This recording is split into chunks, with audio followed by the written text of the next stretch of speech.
Hi guys, मी कोमल. तर खूप दिवसांनी व्लॉग टाकला आहे कारण मी थोडी आजारी होते. आजपासून श्रावण चालू होणार होता म्हणून मग मस्त देवाची पूजा केली आणि माझ्या गुलाबाच्या झाडाला 2-3 फुलं आले होते.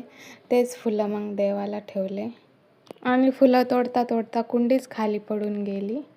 मग मस्त ताजे ताजे 2-3 फुलं देवाला ठेवले आणि दिवा आणि अगरबत्ती लावली. सगळ्या घरात अगरबत्ती फिरवली.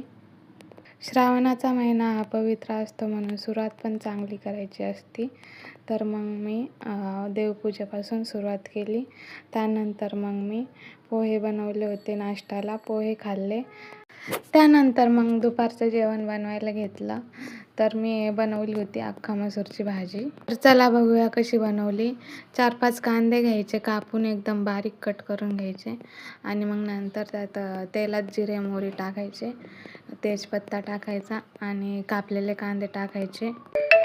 त्यानंतर सगळे मसाले टाकायचे आणि चिकन मसाला पण टाकायचा. तुम्हाला जे टाकायचे ते टाकू शकता.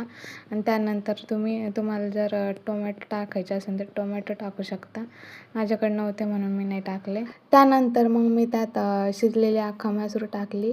मी आधीच शिजून घेतले होते, 1-2 शिट्ट्या काढून घेतल्या होत्या अख्खा मसूरच्या. त्यानंतर मग लसणाचा तडका द्यायचा. त्यात नाही का लाल मिरची पावडर टाकायची.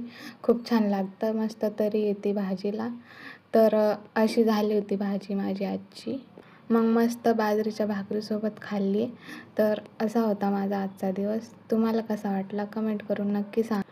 आणि आजपासून माझे डेली व्लॉग येतील. माझे व्लॉग बघण्यासाठी फॉलो करून ठेवा, लाईक कमेंट करा आणि चला भेटूया उद्याच्या व्लॉगमध्ये. बाय.